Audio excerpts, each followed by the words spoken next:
Olá, meus caríssimos irmãos de fé. Hoje nós falamos sobre a filiação divina. Em que aspecto?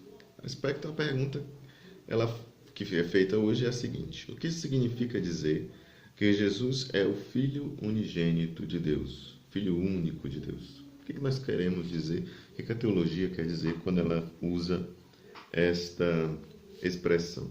Então, quando Jesus se declara como Filho unigênito de Deus, que quer dizer Filho único, ou Filho nascido unicamente de Deus, como testemunha São Pedro e os outros discípulos, fica expresso que em toda a humanidade apenas Jesus é mais que um ser humano, permanecendo numa relação única com Deus, o seu Pai. Então, é este o significado, né? A relação de Jesus com Deus ela é única, tanto em sua natureza como em seu significado. Né? É filho único, filho unigênito, único nascido diretamente de Deus. Em muitas passagens, citações, né? Como nós podemos dizer do Novo Testamento, Jesus é chamado Filho. Quando acontece o batismo e a transfiguração, a voz celeste chama Jesus de Filho amado. Eis aí o meu Filho muito amado, em quem ponho todo o meu agrado. Né?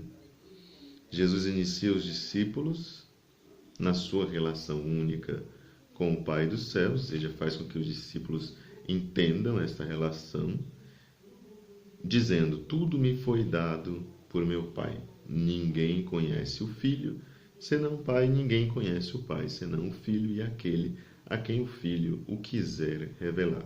Está lá em Mateus capítulo 11, versículo 27. Jesus vai dando mostras, né?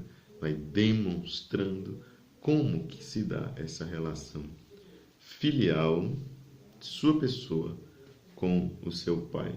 Isso também aparece muito fortemente no Evangelho de São João, principalmente nos capítulos que tratam sobre a videira e os ramos. Essa dimensão também aparece, né? E pela ressurreição torna-se evidente que Jesus Cristo é realmente o Filho de Deus. Então, a ressurreição de Cristo é o ponto máximo da nossa confiança nesta filiação divina. Jesus Cristo é Filho de Deus e nós comprovamos isso pela sua ressurreição. E como nós sabemos que Jesus Cristo ressuscitou, nós sabemos disso pelos testemunhos e pela doação da vida daqueles que creram, para que nós não precisemos duvidar. Né? Outros acreditaram para que nós não coloquemos dificuldades em acreditar naquilo que estes homens e mulheres deram a vida. Ninguém dá a vida por uma mentira.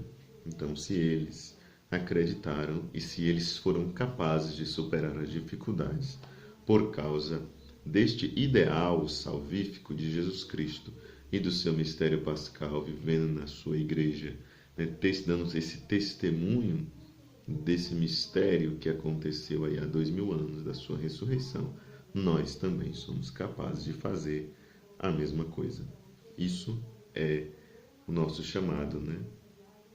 Conhecer, viver, testemunhar, fazer com que outros possam beber ou saborear estes bons frutos desta nossa experiência.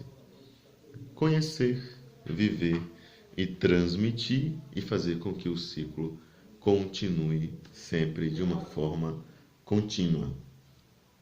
Caríssimos irmãos de fé, coloquemos então as disposições para que isso possa de fato ser uma realidade em nossa vida, não num tempo distante deste que nós estamos vivendo, mas que seja de fato uma realidade no hoje da nossa vida. Conhecer a verdade sobre Cristo, viver e depois dar testemunho, sem deixar de fazer as outras coisas. Cada vez mais vamos aprendendo, mas enquanto aprendemos também podemos transmitir.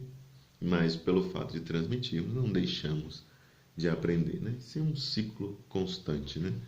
Conhecer, viver, transmitir. Caríssimos irmãos de fé, até nosso próximo vídeo. Até amanhã.